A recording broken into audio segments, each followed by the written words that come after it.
علامہ عبد الرحمن جامی، جن کو ملا جامی کہا جاتا ہے، علماء کرام جانتے ہیں آپ علم کا دریا تھے، علم کا سمندر تھے، آپ کے اندر بہت زیادہ علم تھا۔ آپ علم کے ساتھ ساتھ عاشق رسول بھی تھے، ایسا عشق تھا کہ تاریخ میں آپ کے عشق کی مثال نہیں ملتی ہے۔ آپ جب حج کو جاتے تھے اور جب روضہ رسول پہ حاضری دیتے تھے اور واپسی میں جب آپ وہاں سے چلنا شروع کرتے تھے تو روضہ رسول سے آواز آتی تھی، خوش روی و باز آئی، اے جامی خوش رہنا اور پھر پلٹ کے واپس آنا۔ یہی نظام چلتا رہا، 18 مرتبہ حاضری دی علامہ جامی نے، 18 مرتبہ یہی نظام چلتا رہا، خوش روی و باز آئی، خوش روی و باز آئی، یعنی اے جامی تم خوش رہنا اور واپس پلٹ کے پھر آنا۔ ایک مرتبہ یہ ہوا جب 18ویں مرتبہ آپ حاضری کے لیے پہنچے، روضہ رسول پہ آپ نے حاضری دی تو روضہ رسول سے واپسی کے ٹائم آواز آئی خوش روی۔ باز آئی کا جملہ نبی پاک نے ارشاد نہیں فرمایا۔ علامہ جامی نے سمجھ لیا کہ یہ حاضری روضہ رسول پہ مکۃ المکرمہ مدینۃ المنورہ کی حاضری آخری حاضری ہوگی۔ علامہ جامی اداس ہیں، لوگ کہہ رہے ہیں اے علامہ جامی صاحب، آپ جب بھی آتے ہیں روضہ رسول پہ حاضری دیتے ہیں تو آپ مسکراتے ہیں، آپ خوش ہوتے ہیں، ایسا محسوس ہوتا ہے جیسے آپ کو بہت کچھ مل گیا۔ آج آپ اداس کیوں ہیں؟ اور دنوں کی طرح آج بھی آپ نے حاضری دی ہے، آج آپ کے اداس ہونے کی وجہ کیا ہے؟ تو علامہ جامی فرماتے ہیں کہ مجھے لگ رہا ہے کہ یہ حاضری جامی کی آخری حاضری ہوگی۔ پوچھا گیا کیسے؟ تو علامہ جامی فرماتے ہیں میں جب بھی آیا ہوں تو روضہ رسول سے یہی آواز آئی ہے کہ خوش روی و باز آئی، جامی تم خوش رہنا اور واپس پلٹ کے پھر آنا۔ لیکن آج اتفاق ایسا ہے کہ روضہ رسول سے صرف آواز یہی آئی ہے کہ خوش روی ہے، جامی تم خوش رہنا، و باز آئی کا جملہ ارشاد نہیں فرمایا، جس سے میں نے یہ فیصلہ اخذ کر لیا کہ یہ میری حاضری آخری حاضری ہوگی۔ علامہ جامی وہاں سے چلے آئے، گھر پہ آئے، آنے کے بعد میں انہوں نے ایک نعت پاک لکھی جو فارسی میں ہے، اور اس نعت پاک کو لکھ کر کے اپنے پاس رکھا، کسی کو نہیں سنایا۔ اس سے پہلے جو بھی آپ نے نعتیں لکھی، جو بھی آپ نے کلام لکھے، وہ سب ایک دوسرے کو سنا دیے، عوام الناس تک پہنچا دیے، لیکن یہ کلام ایسا متورک ہے، یہ کلام ایسا مخصوص ہے، یہ کسی کو سنانے کی آپ نے کوشش ہی نہیں کی، ارادہ ہی نہیں کیا، اس کو صرف لکھا، لکھنے کے بعد رکھ لیا اور یہ فیصلہ کیا کہ یہ کلام، یہ دعا، یہ کلام، یہ نعت میں اللہ کے رسول صلی اللہ تعالیٰ علیہ وسلم کو روضہ رسول پہ جا کر کے سناؤں گا۔ لکھ کر کے آپ نے رکھ لی، حج کا ٹائم آیا، آپ نے بھی حج کی تیاری کی، آپ بھی حج کے لیے پہنچے، مکۃ المکرمہ پہنچ گئے، سارے ارکان حج آپ نے ادا کیے، اور جب ارکان حج ادا کرنے کے بعد، حج کی ادائیگی کے بعد آپ نے ارادہ کیا کہ روضہ رسول پہ جاؤں اور جا کر کے یہ نعت پاک اللہ کے رسول صلی اللہ تعالیٰ علیہ وسلم کو سناؤں۔ تو آپ نے جیسے ہی سفر شروع کیا، پہلے کیا ہوتا تھا، آج کل کی طرح سواریاں نہیں تھیں جو گھنٹوں کے گھنٹوں میں پہنچا دیتی تھی، پہلے یا تو پیدل سفر کرنا پڑتا تھا، یا گھوڑوں کے ذریعے سے، یا کھچروں کے ذریعے سے، یا اونٹوں کے ذریعے سے، کئی کئی دن لگ جاتے تھے۔ ادھر علامہ جامی نے مکہ مکرمہ سے مدینہ منورہ کی طرف سفر شروع کیا، رات ہوتی ہے، اللہ کے رسول صلی اللہ تعالیٰ علیہ وسلم امیر مکہ کے خواب میں تشریف لاتے ہیں اور اس سے فرماتے ہیں کہ اس حلیے کا ایک بندہ ہے، نام عبد الرحمن جامی ہے، ہرات کا رہنے والا ہے، وہ میرے پاس نہیں آنا چاہیے، اس کو روک لو، اس کو مکہ واپس کر دو۔ چنانچہ امیر مکہ، والی مکہ جب صبح کو اٹھتے ہیں، اٹھنے کے بعد اپنے سپاہی دوڑا دیتے ہیں، دیکھو کون ایسا بندہ ہے جس کے متعلق اللہ کے رسول صلی اللہ تعالیٰ علیہ وسلم نے فرمایا کہ یہ بندہ مکہ شریف، مدینہ شریف نہیں آنا چاہیے۔ غرض یہ کہ امیر مکہ کے سپاہیوں نے علامہ جامی کو پکڑ لیا، پکڑنے کے بعد میں مکہ میں لا کر کے چھوڑ دیا۔ دوسرا دن جب ہوتا ہے تو علامہ جامی علیہ رحمت و رضوان پھر مدینہ کی طرف سفر شروع کرتے ہیں، لیکن جانے کا آپ کی انداز الگ ہے۔ ترکی سے ایک قافلہ آ رہا تھا جس کو ترکیہ آج کے دور میں کہا جاتا ہے، ترکستان۔ ترکستان سے ایک قافلہ آ رہا تھا، اس کے سامنے آپ پہنچ گئے۔ انہوں نے سوچ لیا اگر ایسے میدان میں جاؤں گا تو امیر مکہ پھر سے مجھے پکڑ کر کے واپس کر دے گا۔ ترکیہ والے قافلے کے پاس آپ پہنچے اور ان سے کہا کہ میں بھی مدینہ شریف جاؤں گا۔ تو ترکیہ کے قافلے والوں نے، ان ترکوں نے کہا کہ ہم کسی بھی دوسرے وطن والے کو اپنے ہمراہ اپنے ساتھ نہیں لے جاتے ہیں۔ علامہ جامی نے قافلے کے امیر سے کہا کہ میں کچھ پیسہ دوں گا، کچھ نقدی دوں گا آپ کو، آپ وہ پیسہ لے لیجئے، نقدی لے لیجئے، سکے لے لیجئے اور مجھے اپنے ساتھ جانے کی اجازت دے دیجئے۔ امیر مکہ نے اجازت دے دی، سفر شروع کرنے کی تیاری ہو گئی۔ تو علامہ جامی نے فرمایا میں تمہارے ساتھ کھلے عام نہیں جاؤں گا۔ کہا کیوں؟ کہا ایک سامان کا صندوق خالی کرو اور اس صندوق میں مجھے بند کر دو، مجھے اونٹ پہ لاد کے لے کر کے چلو۔ امیر قافلہ نے کہا کہ ایسا اے بندہ خدا، یہ کون سا راز ہے، اس میں کون سی ایسی وجہ ہے تم کھلے عام جانے سے کترا رہے ہو، چھپ کر کے وہ بھی بکس میں جا رہا ہے، اس کی وجہ کیا ہے؟ تو علامہ جامی نے فرمایا یہ ایک راز کی بات ہے، یہ آپ نہیں جانتے، یہ میں جانتا ہوں، صرف آپ اپنے ساتھ لے جا رہے ہیں، یہی آپ کے لیے بہت ہے، آپ اس پہ توجہ بھی نہ دیں۔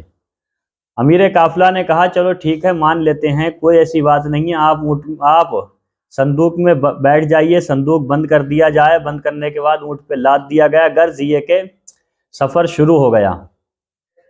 انہوں نے سفر شروع کیا، رات ہوتی ہے، امیر مکہ پھر سوتا ہے، اللہ کے رسول صلی اللہ تعالیٰ علیہ وسلم پھر خواب میں تشریف لاتے ہیں اور فرماتے ہیں اے امیر مکہ، جامی پھر آ رہے ہیں، ان کو مدینہ آنے نہ دیا جائے، ان کو روکا جائے۔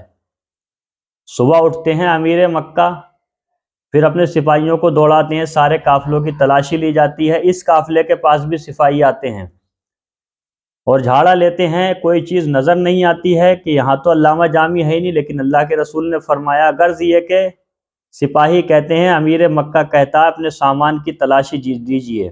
قافلے والے لوگوں نے کہا آپ ہمارے سامان کی تلاشی لے لیجئے، ہمارے پاس کوئی ایسی چیز نہیں ہے جو قانون کے خلاف ہو۔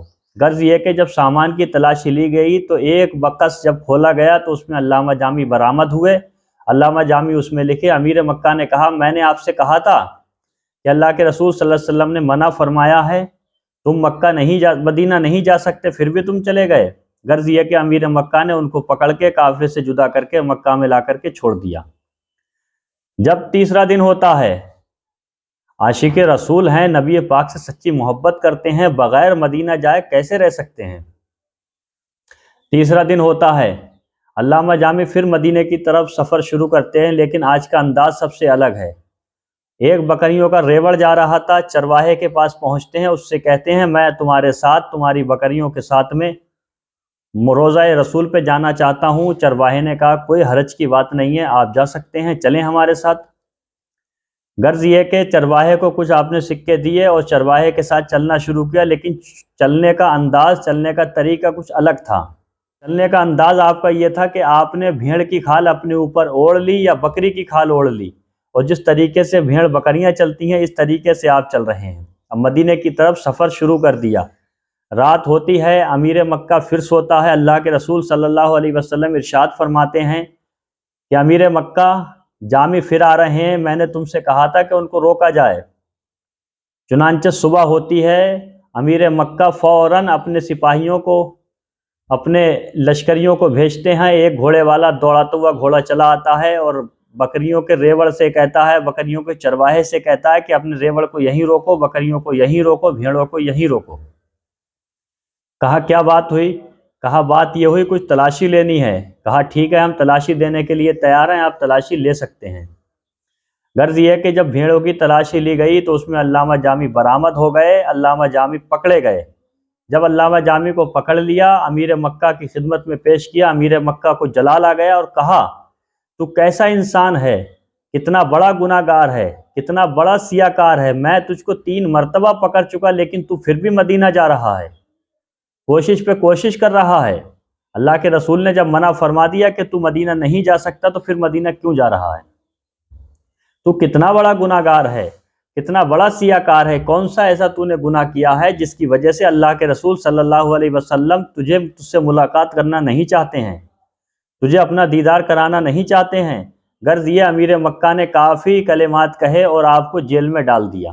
اور جیسے ہی آپ کو جیل میں ڈالنا تھا، رات کو امیر مکہ لیٹتا ہے، خواب میں دیکھتا ہے امیر مکہ کہ اللہ کے رسول صلی اللہ علیہ وسلم فرما رہے ہیں تو نے میرے عاشق کو، میرے چاہنے والے کو، میرے دیوانے کو جیل میں ڈال دیا، اس کا کوئی گناہ نہیں ہے۔ تو امیر مکہ عرض کرتا ہے یا رسول اللہ صلی اللہ علیہ وسلم، جب اس کا کوئی گناہ نہیں ہے تو آپ نے اس کو مدینہ آنے سے کیوں روکا؟ اور 3 مرتبہ آپ نے مجھ سے کہا کہ اس کو پکڑو، تو میں نے پکڑا۔ میں نے یہ سوچا کہ یہ گناہ گار ہے، سیاہ کار ہے، مدینے میں ہر طرح کے انسان کو آنے کی اجازت ہے، گناہ گار بھی آ سکتا ہے، سیاہ کار بھی آ سکتا ہے، سیاہ شیار بھی آ سکتا ہے، پاپی بھی آ رہے ہیں، لیکن میں نے سوچا سب کو اجازت ہے اور اس بندے کو اجازت نہیں ہے، اس کا مطلب یہ زیادہ ہی بڑا گناہ گار ہے۔ اللہ کے رسول صلی اللہ تعالیٰ علیہ وسلم نے فرمایا اے امیر مکہ، وہ کوئی گناہ گار نہیں ہے، وہ کوئی سیاہ شیار نہیں ہے، وہ کوئی پاپی نہیں ہے، وہ تو میرا عاشق ہے۔ امیر مکہ عرض کرتے ہیں یا رسول اللہ، جب وہ آپ کا عاشق ہے تو مدینہ آنے کی اجازت کیوں نہیں دی گئی؟ تو اللہ کے رسول صلی اللہ علیہ وسلم نے فرمایا اس نے ایک نعت لکھی ہے، اور وہ نعت اس نے کسی کو نہیں سنائی ہے، وہ صرف میرے سنانے کے لیے لکھ کر کے لایا ہے، اور میں یہ نہیں چاہتا کہ وہ مجھے سنا پائے۔ امیر مکہ عرض کرتا ہے یا رسول اللہ صلی اللہ علیہ وسلم، وہ نعت کون سی ہے؟ اللہ کے رسول صلی اللہ علیہ وسلم ارشاد فرماتے ہیں اس نے لکھا ہے تنم فرسودہ جا پارا ز ہجراں یا رسول اللہ، دلم پج مردہ آبارا ز عصیاں یا رسول اللہ، چسوئے من گزر آری من مسکی ز ناداری، فدائے نقش نالینت کنم جا یا رسول اللہ، ز جام حب تو مستم و زنجیرے تو دل بستم، نمی گویم کہ من ہستم سخنداں یا رسول اللہ، ز کردہ خیش حیرانم سیاہ شد روز عصیانم، پشیمانم پشیمانم پشیما یا رسول اللہ، چوں بازوئے شفاعت را کشائی بر گناہ گاراں، مکن محروم جامی را دراں یا رسول اللہ۔ جامی یہ نعت اس نے لکھی ہے اور یہ مجھے وہ سنانا چاہتا ہے۔ امیر مکہ نے عرض کی یا رسول اللہ صلی اللہ علیہ وسلم، اس میں حرج کیا ہے؟ تو اللہ کے رسول صلی اللہ تعالیٰ علیہ وسلم نے فرمایا حرج تو کچھ نہیں ہے، ہاں اس میں ایک حرج ہے۔ یا رسول اللہ وہ کون سا حرج ہے؟ اللہ کے رسول صلی اللہ علیہ وسلم فرماتے ہیں کہ جامی میرے روزے پہ حاضر ہو کر کے یہ نعت سنائے گا تو قانون فطرت بدل جائے گا۔ یا رسول اللہ کیسے؟ تو اللہ کے رسول صلی اللہ علیہ وسلم فرماتے ہیں جامی اس نعت کو میرے روزے پہ آ کر کے سنائے گا تو پھر میں روزے سے نکل کر کے جامی کا استقبال کروں گا، اور جب میں استقبال کروں گا تو قانون فطرت بدل جائے گا، اس لیے جامی کو میرے پاس آنے کی اجازت نہ دی جائے، اور جامی سے کہا جائے جامی تمہیں اداس ہونے کی ضرورت نہیں ہے، تم روزہ رسول پہ حاضری نہیں دے سکتے، اللہ کے رسول کے روزے پہ نہیں جا سکتے، ہاں اللہ کے رسول اپنا کرم فرمائیں گے اور تمہیں اپنا دیدار کرا دیں گے۔ آپ اندازہ لگاؤ کہ اللہ کے رسول صلی اللہ علیہ وسلم کے دیوانے جب روزہ رسول پہ جاتے ہیں تو کیا کیفیت ہوتی ہے۔ جو لوگ حج کرنے گئے ہیں ان سے پوچھو کہ ان کے دل کی کیسی کیفیت ہوتی ہے روزہ رسول پہ حاضری دینے کے وقت۔ وہ یہ چاہتے ہیں کہ میں پوری زندگی نبی پاک کی غلامی میں کاٹ کر کے پڑا رہوں، پوری زندگی روزہ رسول کی خدمت میں پڑا رہوں، جھاڑو دیتا رہوں وہاں پہ۔ لیکن اللہ کے رسول صلی اللہ علیہ وسلم جامی کے لیے فرما رہے ہیں کہ جامی سے کہہ دو امیر مکہ وہ گھر چلا جائے، واپس چلا جائے، مدینہ نہ جائے، ہمارے روزے کی زیارت نہ کرے، ہم خود اس پر کرم فرمائیں گے اور اپنا دیدار اس کو کرا دیں گے۔ علامہ جامی گھر کو نہیں جاتے ہیں، یہ بات سننے کے بعد میں وہیں بیٹھ جاتے ہیں، علامہ جامی وہیں بیٹھ جاتے ہیں اور لکھتے ہیں ایک کلام اللہ کے رسول صلی اللہ علیہ وسلم کی تعریف میں، اللہ کے رسول صلی اللہ علیہ وسلم کی طرف اشارہ کرتے ہوئے، کیا نسیمہ جانب بطحا گزر کن، نسیمہ جانب بطحا گزر کن، ز احوال محمد را خبر کن۔ اے صبح کی ہوا، میں تو مدینہ نہیں جا سکتا، میں تو روزہ رسول نہیں جا سکتا، پابندی لگا دی ہے امیر مکہ نے، اللہ کے رسول نے منع فرما دیا ہے، لیکن اے نسیمہ، اے صبح کی ہوا، تیرے جانے پر کوئی پابندی نہیں ہے، تو کسی بھی ٹائم جا سکتی ہے، کسی بھی جگہ سے جا سکتی ہے، کبھی بھی جا سکتی ہے، میرے اوپر پابندی ہے، تیرے اوپر کوئی پابندی نہیں ہے۔ اے ہوا، جب تو روزہ رسول پہ جائے تو جامی کے احوال کی خبر کر دینا۔ نسیمہ جانب بطحا گزر کن ز احوالم محمد را خبر کن۔ اور آگے آپ فرماتے ہیں ببرئیں جان مشتاقم و آجا فدائے روضہ خیر البشر کن۔ میری جان یہ اشتیاق رکھتی ہے کہ جا کر روضہ خیر البشر پر فدا ہو جاؤں۔ اور آگے فرماتے ہیں توئی سلطان عالم یا محمد زروئے لطف سوئے من نظر کن۔ یا محمد صلی اللہ علیہ وسلم آپ جہاں کے بادشاہ ہیں، میری جانب بھی ایک لطف و کرم کی نظر کر دیجئے۔